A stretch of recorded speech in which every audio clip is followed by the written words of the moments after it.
Last year, I confronted Heizo Takenaka, the former Japanese finance minister, over why he handed over control of the Japanese financial system to a group of American and European oligarchs.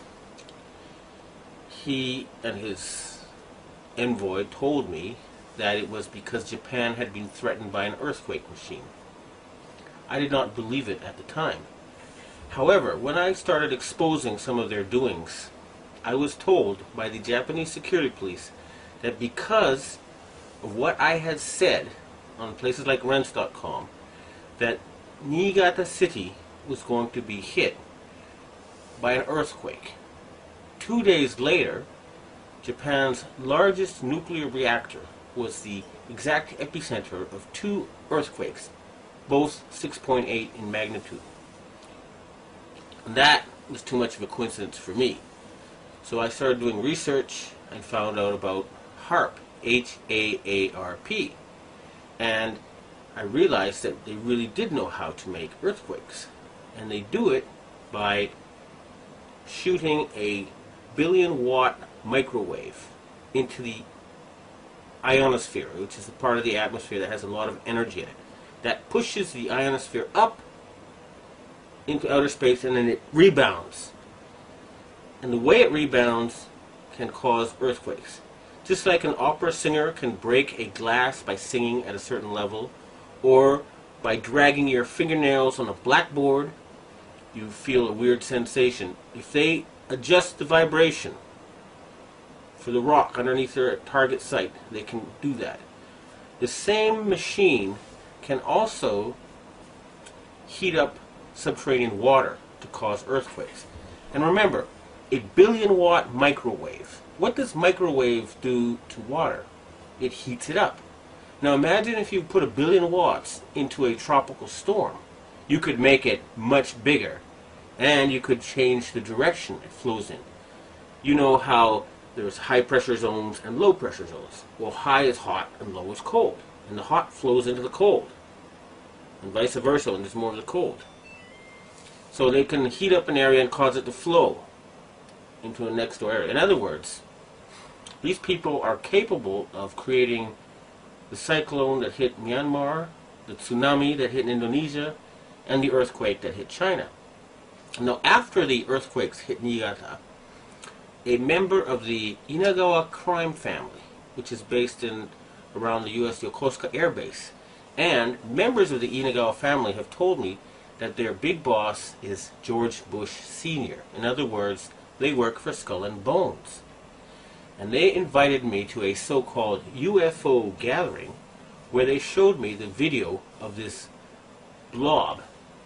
They told me it was a UFO, but it was obviously, to me anyway, a plasma.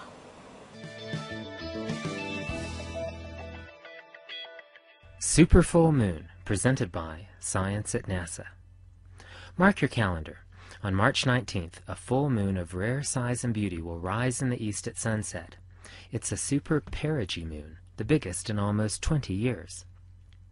The last full moon so big and close to Earth occurred in March of 1983, says Jeff Chester of the U.S. Naval Observatory in Washington, D.C. I'd say this is worth a look. Full moons vary in size because of the oval shape of the moon's orbit. It is an ellipse, with one side, perigee, about 50,000 kilometers closer to Earth than the other, apogee. Nearby perigee moons are about 14% bigger and 30% brighter than lesser moons that occur on the apogee side of the moon's orbit. The full moon of March 19th occurs less than 1 hour away from perigee, a near-perfect coincidence that happens only once every 18 years or so, says Chester. A perigee full moon brings with it extra-high perigean tides.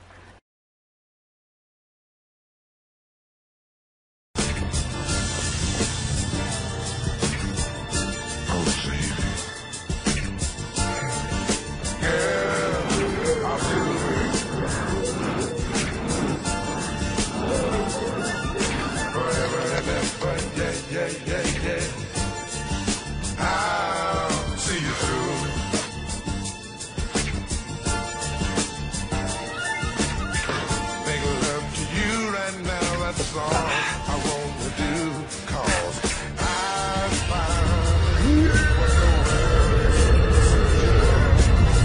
for someone just like you, make me feel the way you do. Never, never gonna give you up. I'm never, ever gonna stop. Not the way you feel about you, girl. I just can't live without you. Hi. Wow. Never seen the moon that big. Yeah, we really shouldn't waste it.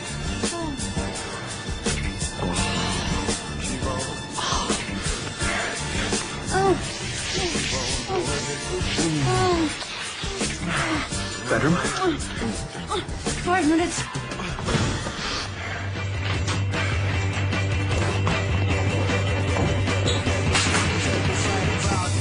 Let there be light. I'll be out in a minute. Don't rush yourself. Sometimes anticipation can heighten the pleasure. It's a funny thing about pleasure. It can be quite pleasurable.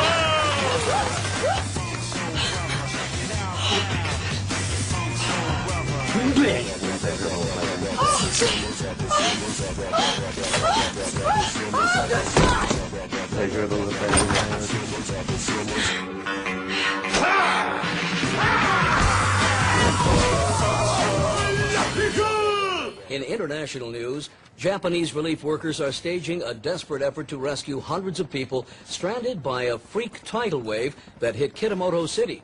Scientists say the tsunami may have been caused by what they're describing as unusual lunar activity.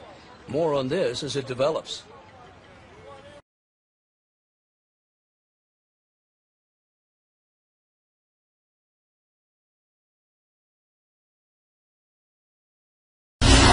You know, take a look at this. This is what they call the ring of fire for earthquakes. See how a series of quakes that started in Chile, then went over to New Zealand, and then hit Japan, will keep following this ring. It actually leads to the U.S. West Coast, so could that be next?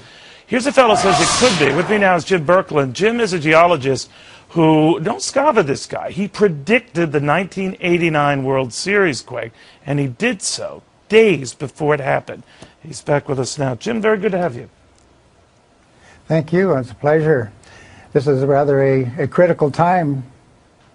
Indeed. Jim, you said you noticed the unusual events prior to these big events, and one is all these dead fish popping up, particularly off the California coast, that is a pattern that you see prior to quakes. Could you explain that?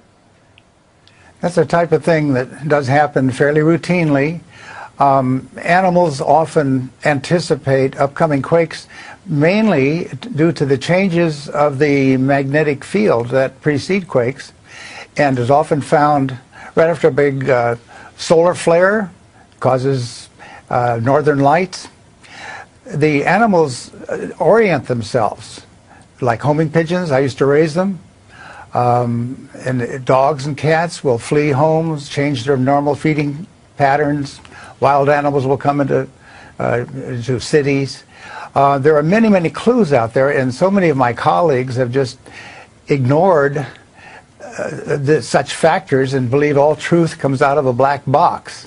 But you're now, saying these anomalies, yeah. the same anomalies you saw back at the time of the California quake at '89, you're seeing being repeated now, particularly off the California coast. But others say, well, these are anomalies that happen all the time, and he's focusing in on this to tie it into something that might not happen. What do you say? Well, before the World Series quake, I knew we were going to have, on the 14th of October, the highest tidal force in 3 years, with the full moon and the close approach of the moon at the same day, or 5 days apart in that case.